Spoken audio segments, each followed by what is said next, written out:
복된 주님의 날, 주님 전에 나오신 여러분을 예수님의 이름으로 환영하며 축복합니다. 네.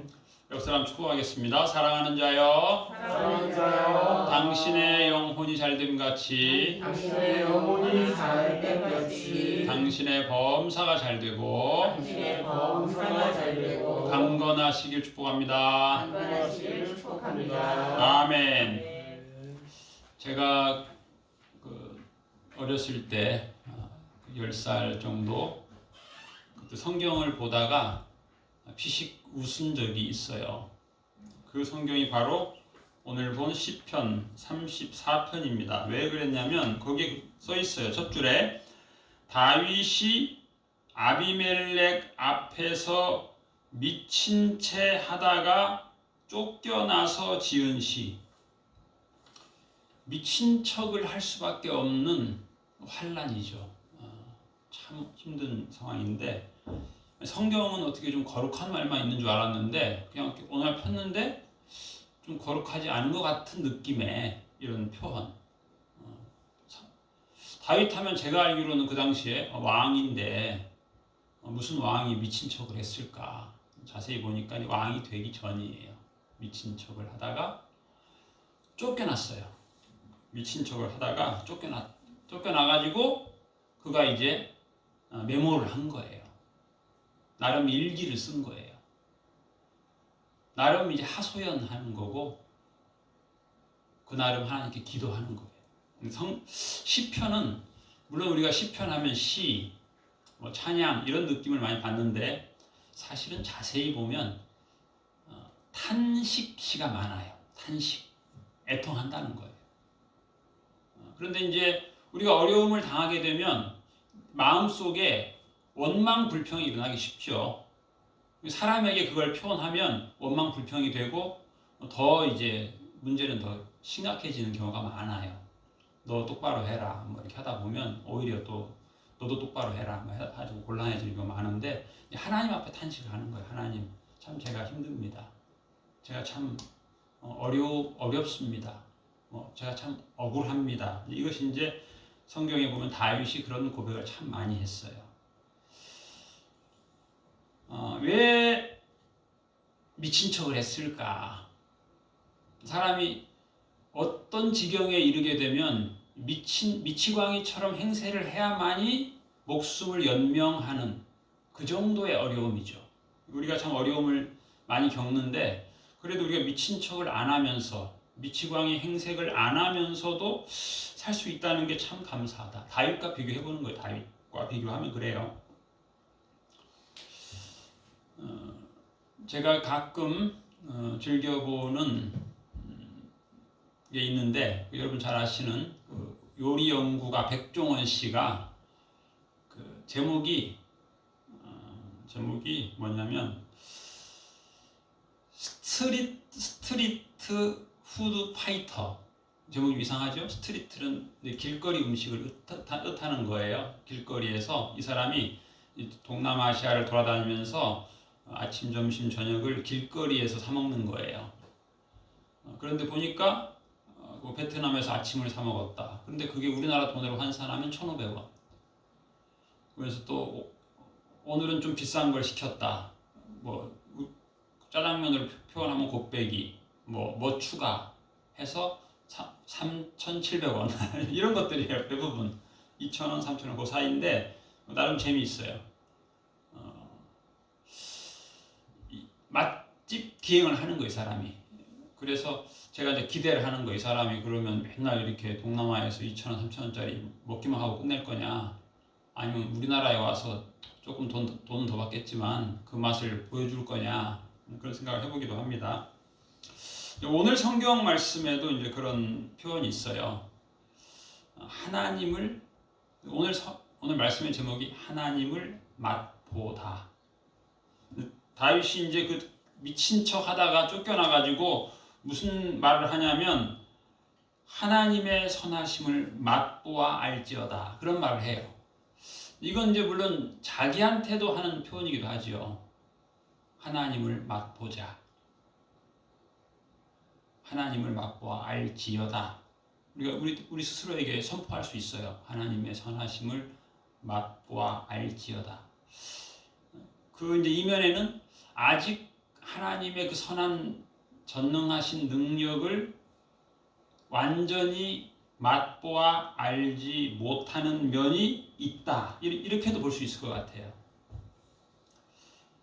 오늘 성경에도 보면은 이제 그런 표현들이 있습니다.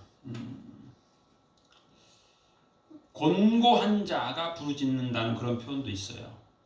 곤고한 자가 자기의 이런 간증을 듣고 기뻐했으면 좋겠다. 그런 표현도 있어요.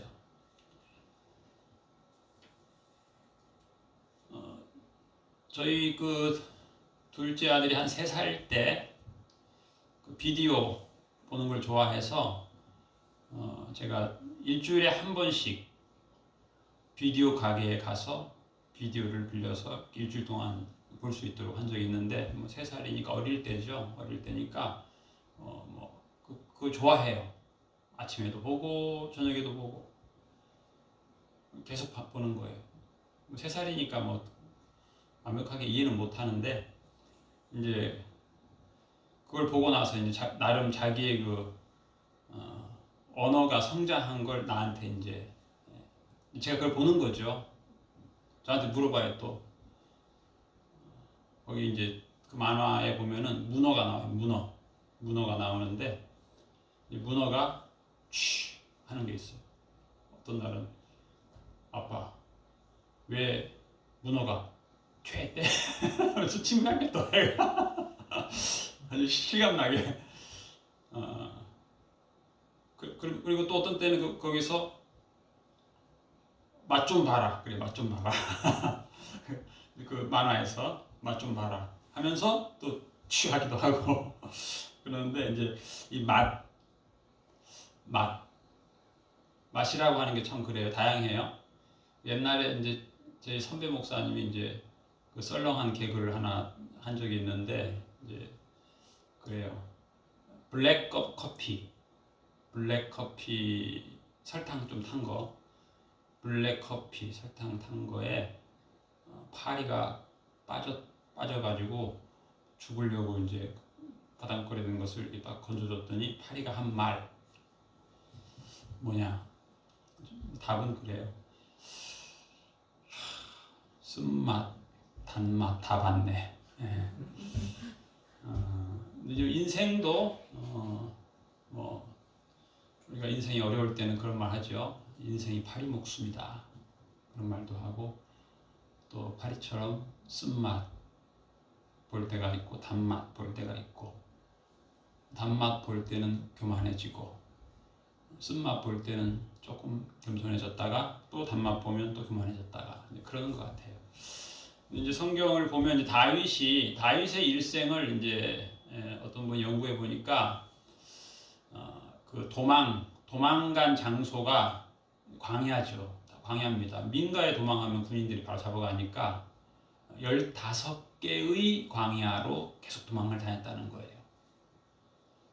그게 이제 뭐 국내에서는 이제 도저히 그것도 안 되니까 국외로 도망을 가죠. 그래서 이제 오늘 본 시편 34편은 이제 아비멜렉이라고 하는 것은 이제 이집트로 표현하면 파라오라는 뜻, 그런 의미예요. 파라오, 이집트 왕을 가리켜서 이집트에서는 파라오라고 하잖아요. 거기에 이제 뭐 이름이 붙이기도 하는데 블레셋이라고 그래서 당시 이제 아프리카의 최대 제국은 이집트고 중동 지방의 최대 제국은 블레셋인데, 이제 그 블레셋 왕을 이제 아비멜렉이라고 하는데, 또 성경을 자세히 보면 이제 그 사람의 본명은 아기스라고 돼 있어요. 도저히 이제 살 수가 없게 되니까 다윗이 이제 국경 넘어가게 되는데, 이제 사울 왕이 자기를 죽이려고 하니까, 군대를 보내서 죽이려고 하니까 넘어간 것은 이제 서로 국경을 맞대고 서로 적국이니까, 사울이 죽이려고 하는 사람이면 그 적국이니까 사울과 적대적인 거기서는 나를 살려주지 않겠냐 하는 생각으로 간 거죠. 그게 뭐 잘한 거냐 못한 거냐 뭐 사람에 따라서 판단하기도 하는데, 그건 뭐 우리가 판단할 건 아니고, 그게 다윗의 일생에는 환란이에요. 환란.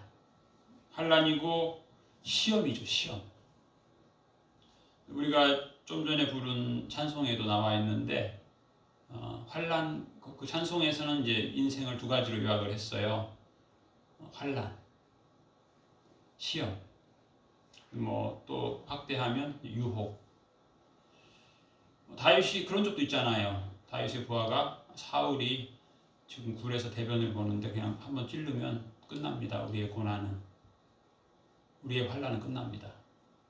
우리의 인기는 이미 있고. 그럼 다윗이 그러지 마라. 그것도 어떻게 보면 유혹이에요. 한번 찌르면 이 도망자 수십 년 인생은 끝날 수 있는 거예요. 그런데 다윗은 사울을 통해서 하나님이 나를 훈련하신다는 생각이 있는 거죠. 그 훈련이 참 고되죠. 그런데 그 도망의 새로운 광야, 새로운 지역으로 계속 도망을 다니는데 그 광야가 이제 15개인데 공통점이 있어요. 공통점은 다 불안이에요. 불안. 가는 곳마다 불안한 거예요. 그래서 다윗이 이 시편을 자기가 일기처럼 쓴 건데 계속해서 나오는 단어는 두려움이에요. 또 두려워하는 사람을 위로하는 거죠. 두려워하고 불안해요. 계속 도망자예요. 그래서 그 15개의 그 광야에 공통적으로 우리 성경에 보면 광야의 식탁이라고 하는 표현도 있는데 예수님께서 광야에서 물고기와 보리떡으로 5,000명 이상을 먹이시기도 했는데 다윗의 광야에는 그것이 참 부족했잖아요. 그 날마다 먹어야 되는 것은 눈물이었어요. 눈물. 불안, 환란, 유혹. 한번 확 찌르고 마라. 이것도 어떻게 보면 유혹이죠. 물론 실수 많이 하죠. 실수 많이 할 수밖에 없어요. 성막에 가서 옛날에 그거 칼 주세요. 골리앗한테 뺏은 칼 가지고도 한번 해보기도 하고 미친 척 하니까 미친 척도 성경을 자세히 보면 보통 미친 척 한 게 아니에요. 대문에다가 막 그적그적 하면서 아주 리얼하게 미친 척을 했어요. 그랬더니 물론 그렇게 미친 척을 한 이유가 있죠. 미친 척 한 이유는 뭐냐면 그 아기스 왕의 신하들이 그러는 거예요. 저 녀석이 보통 녀석이 아니다. 골리앗을 죽인 녀석인데 왕은 좀 어떻게 좀 적국인 사울 왕하고 대치 관계이니까 사울하고 좀 싸우게 해보려고 했는데 위험한 인물이라 하니까 그 소식을 듣더니 정상적으로 내가 살면 난 죽는다. 미친 척 할 수밖에 없다. 해서 침을 계속 흘리고 살았다고요. 침을. 다윗의 수염에는 침이 계속 줄줄 흘렀어요. 이상하게 보이는 거예요. 거지처럼 보이고 자기를 비범하게 보니까 낙심하면 어떻게 돼요? 낙심하면 믿음이 뒤틀리죠. 그러면 어떻게? 하나님이 자기에게 믿음을 주셔서 골리앗을 물리치게 했는데 그 사건 때문에 결국은 내가 오늘 도망자가 됐다고도 볼 수 있는 거예요. 그리고 미치광이 행세를 해야만이 목숨을 건질 수 있는 이 위태로운 상황. 시험이죠, 시험. 날마다 하나님을 신뢰할 수 있느냐, 없느냐. 그런데 이제 오늘 그 시편 34편에 보면 다윗이 그 왕 앞에서 미친 채 하다가 쫓겨나서 자기가 이제 지은 시예요. 일기인데 그 내용이 생각해 보면 참 믿음이 안 죽은 거예요. 첫째 줄이 내 입술로 항상 주를 찬양하리다. 물론 마음 한켠에는 내 입술이 원망 불평이 나올 환경이에요. 그런데 내가 환경의 지배를 받지 않겠다는 거예요. 내가 사람만 보지 않겠다는 거예요. 제가 며칠 전에 결혼하고 처음으로 부인한테 한 말이 있는데 그 말이 뭐냐면 당신 나만 보지 말고 하나님을 봐야지. 별로 듣는 사람 입장에서 좋은 말은 아닌데 그 말 한마디로 그냥 평정해버렸어요. 근데 그 말이 오늘 성경에 나와요. 사실은 8절에 너희는 여호와의 선하심을 맛보아 알지어다. 그에게 피하는 자는 복이 있도다. 나름 우리가 이제 피신을 하는 거죠. 때로는 뭐 남의 탓도 하기도 하고 원망 불평도 하고 그런데 이제 그때 하나님 맛을 안 보겠다는 거예요. 사람 맛을 보겠다는 거예요. 하나님에게 안 피하겠다는 거예요. 사람에게 피하겠다는 거예요. 오늘 그 시편 34편의 뒤쪽에 보면 다윗은 자기의 이제 일생을 나름대로 정의하는 거죠. 나의 일생, 환란이 있고 광야. 그 광야라고 하는 곳은 먹을 것도 없고 마실 것도 없고 참 험한 곳입니다. 뭐 농사를 지을 수도 없고 뭐 도망자가 뭐 농사를 짓겠어요. 다윗은 한마디로 얘기하면 참 불안한 인생이었어요. 두려워. 그 시편에 가장 많이 나오는 단어가 두렵다는 거예요. 두려워하지 말자는 거예요. 왜 사울의 군대를 피해서 매일 도망자의 인생을 살아야 되니까 사울의 단창 궁궐에 가면 사울이 창을 던지는 거예요. 창을 던져 다윗한테. 그리고 다윗이 그런 말 하잖아요. 사망과 나 사이는 한 걸음뿐이다. 다윗은 그러니까 바둑이처럼 항상 이렇게 뛸 준비가 되어 있는 거예요. 뛰어야 돼. 어디론가 뛰어야 되는데 하여튼 오른쪽으로 뛰든 왼쪽으로 뛰는데 이 왕이 던지는 이 창을 피해야 되니까. 그리고 뭐 궁궐을 떠나면 군대들이 쫓아오고 그 사울의 그 절대 권력을 피해서 환란과 핍박을 당하면서 도망다니는 인생이에요. 그런데 그가 이런 고백하는 거죠. 오늘 인생 살고 보니까 하나님이 나를 피하게 하셨다는 거예요. 하나님이 나를 피하게. 그렇잖아요. 군대를 정면으로 4,000명을 만나봐요. 어떻게 살겠어요. 다윗이 던졌는데 이게 피한다는 게 축구 그 골키퍼가 참 그렇게 평생을 한 사람이지만 갔는데 반대쪽으로 공이 갈 때도 있잖아요. 그리고 이제 축구에서야 뭐 그게 안 좋지만 다윗은 그래야 되는 거예요. 창이 날라오는데 내가 피한 쪽으로 창이 오면 안 되는 거예요. 창이 반대쪽으로 가야 되는 건데 이게 꼭 정확할 수는 없잖아요. 백발백중은 힘들잖아요. 사울의 배를 찌를 수 있는 절호의 찬스가 있었잖아요. 그런데 하나님의 벌 주심을, 그래서 오늘 성경에도 보면 그런 말이 있어요. 오늘 성경 말씀에도 하나님께서 벌 주시기를 21절에 보면 하나님께서 벌 주신다. 하나님께 맡긴 거죠. 내가 벌 주지 않겠다. 나는 피하겠다. 하나님이 나를 피하게 하신다. 하나님 그것이 결국은 뭐예요? 하나님이 자기를 피하게 하시고 하셨는데 오늘 성경 말씀을 보면 그에게 피하는 자가 복이 있다. 그런 말씀은 뭐예요? 하나님께 피하는 거죠. 다윗이 골리앗을 죽인 사람인데 사울 한번 찌를 수 있어요. 결국 하나님께서 사울의 죄를 심판하시죠. 아주 철저하게, 정확하게. 그래서 다윗이 고백하는 거예요. 하나님께 피하는 자, 복된 자다. 하나님께 피하는 자.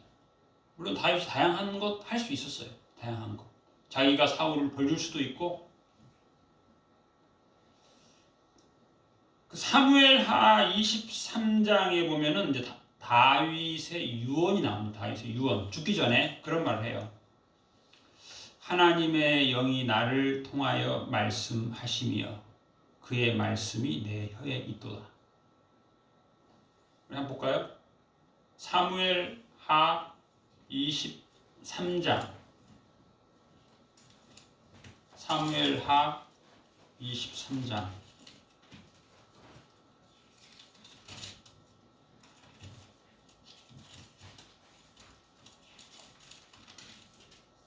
사무엘 하 23장 4절 보겠습니다. 4절. 504면 구약성경 504면 23장 4절 다 같이 시작. 그는 돋는 해의 아침 빛 같고 구름 없는 아침 같고 비 내린 후에 광선으로 땅에서 우미 돋는 새풀 같으니라 하시도다. 그의 일생을 보면 인생 캄캄했잖아요. 그리고 사실은 캄캄할 때만 기도할 수 있어요. 낮에는 굴 속에 숨어 있어야 됐잖아요. 그런데 그의 고백은 참 찬란해요. 구름 없는 아침 같다 그랬는데 그 인생에 구름 엄청나게 꼈잖아요. 다윗의 인생에 구름 엄청 꼈어요. 왕되기 전에는 물론이고 왕된 후에도. 비 내린 후에 광선으로 비 많이 내렸죠. 다윗 그 일생을 영화로 표현한다면 비 많이 내리게 해야 돼요. 우리 영화 같은 게 보면 그게 있어요. 영화 감독들이 어떤 때 비를 내리게 하는 거예요. 그런데 빛났다는 거예요. 하나님이 자기한테 광선을 비췄다는 거예요. 찬란한 빛을 비추셨다는 거예요. 요셉 같은 경우도 보면 참 분노할 수밖에 없는 인생이었잖아요. 그 환경이 가족 구성원들이 가족 구성원의 거의 90%가 자기를 죽이려고 하는 거예요. 요셉 한 사람 왕따시키고 죽이려고. 아주 이해할 수 없는 현실, 환경이었어요. 아주 곤고한 인생이었어요. 다윗도 마찬가지죠. 아주 불안한 인생, 곤고한 인생, 환난 핍박의 인생이었어요. 그야말로 너무 불안해서 불면증으로 고생할 수밖에 없는 인생이었어요. 그런데 그가 지금 하나님의 은혜를 찬양하는 거죠. 어떻게 보면 다윗의 일생을 통해서 예수님의 그 사역이 지금 빛나고 있는 거예요. 아침에 빛나는 광선, 돋는 햇빛, 이게 다 예수님에 대한 표현이거든요. 사도 바울은 그래서 뭐라고 했어요? 오호라 나는 곤고한 사람이로다 이렇게 탄식했어요. 시편 34편의 20절에 보면 그런 표현이 있어요. 그 34편 그의 모든 뼈를 보호하시며 그 중에 하나도 꺾이지 아니하였다 그런 표현이에요. 도망자의 일생을 10여 년을 살게 되는데 그러니 뭐 도망자가 그 험한 광야에서 가시덤불을 안 다니겠어요? 도망 다니다 보면 가시덤불에 살이 그 풀에도 사람이 베이 있잖아요. 풀에도 사람이 베이거든요. 나 참 다윗이 이렇게 표현할 수 있을 거예요. 나 오늘 참 풀에 많이 베었다. 근데 뭐라고 그가 일제에 썼냐면은 하나님이 나의 모든 뼈를 보호해가지고 그 중에 하나도 부러지지 않게 하셨다. 참 대단한 거죠. 19절에 또 그런 말도 해요. 의인은 고난이 많으나 여호와께서 그의 모든 고난에서 건지셨다. 여호와는 마음이 상한 자를 가까이 하시고 충심으로 통회하는 자를 구원하신다. 이런 참 미친 짓 하다 쫓겨난 사람으로서는 고백할 수 없는 참 믿음의 고백을 하고 있어요. 며칠 전에 축구 천재라고 하는 마라도나라고 하는 사람이 이제 사망했는데 뭐 지금 현재 우리가 유명한 사람 유럽에서 돈 최고 많이 버는 사람을 메시라고도 하고 또 우리나라에도 또 요새 또 유럽에서 뭐 일주일에 3억씩인가 버는 선수가 있다고 하죠. 마라도나는 그보다 메시가 세우지 못한 기록을 세운 사람이라고 합니다. 대단한 사람인데 그야말로 10대 후반에 국가대표 선수가 되고 20대에 유럽 최고의 프로 선수가 되고 그런 사람인데 그야말로 명성과 부를 다 쥔 재산이 한 1,000억 원 정도 남았다고 하는데 20대 때부터 이 사람이 마약, 금지, 약물 복용 이런 것을 해서 많이 참 부침이 많은 사람이었는데 이제 문제는 국경 넘어 다니면서 여러 결혼 외에 자녀들이 있어가지고 이 재산 가지고 이제 자손들이 이제 유산 상속 분쟁이 있을 거다 그런 얘기가 있어요. 많은 사람들이 부러워하는 사람이지만 전혀 그렇지 않은 면이 또 있어요. 그런가 하면 우리나라에 제가 언젠가 한번 보여드렸던 축구선수 이영표 선수라고 있습니다. 이영표 선수. 우리 2002 월드컵 스타인데 유럽의 아주 명문팀에서 뛰었고 이분에게 인터뷰 물었습니다. 인생을 참 축구 인생 성공했거든 이분이. 최고의 성취하셨는데 소감을 말씀해달라고 하니까 저는 평생 경기하면서 성공한 경험은 적고 실패한 경험은 참 많았습니다.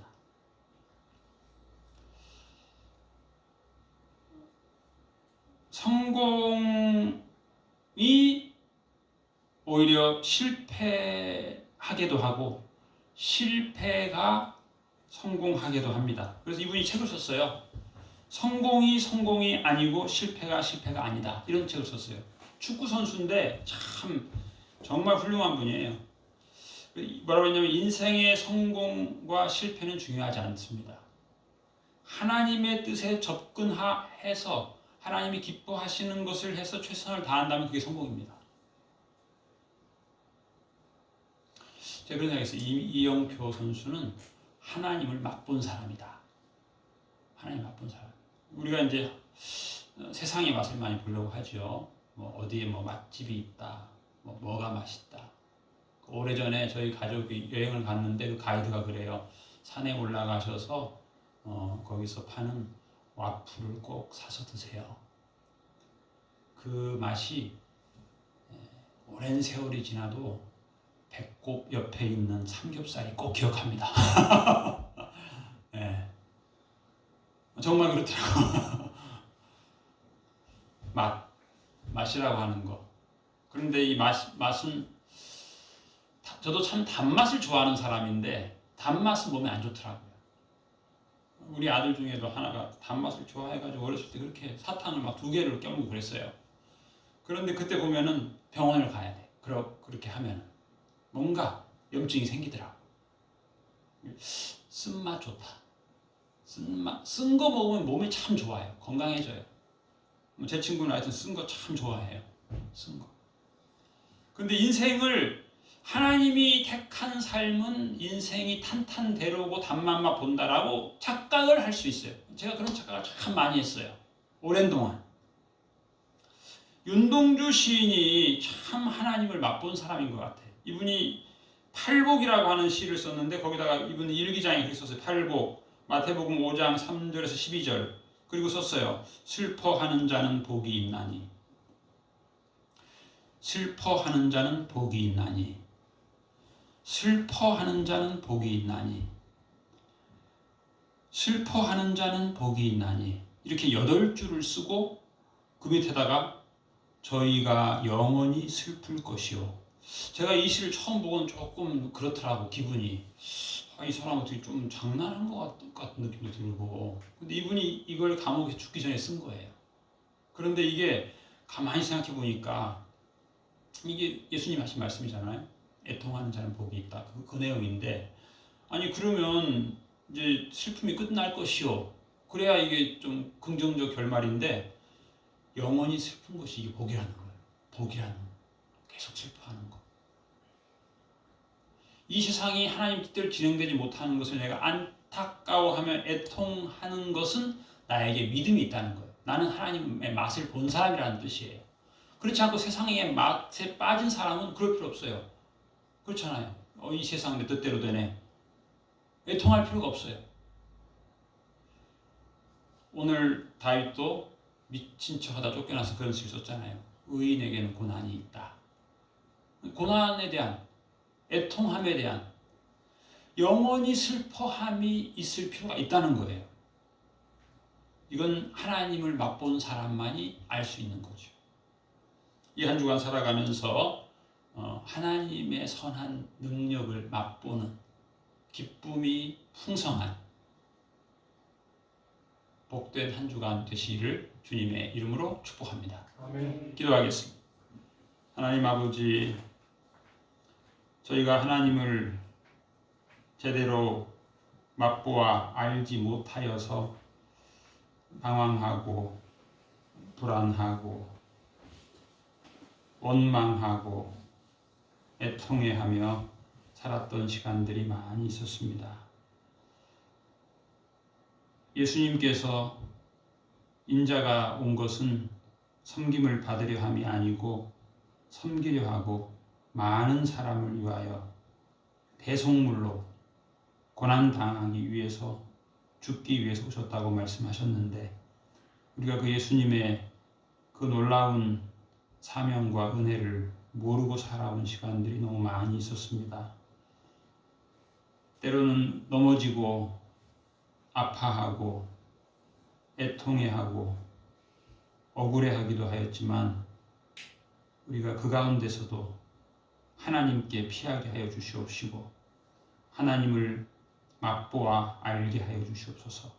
하나님의 선한 능력을 날마다 맛보아 알고 기뻐하며 찬양하며 살아가는 인생 되게 하여 주시옵소서.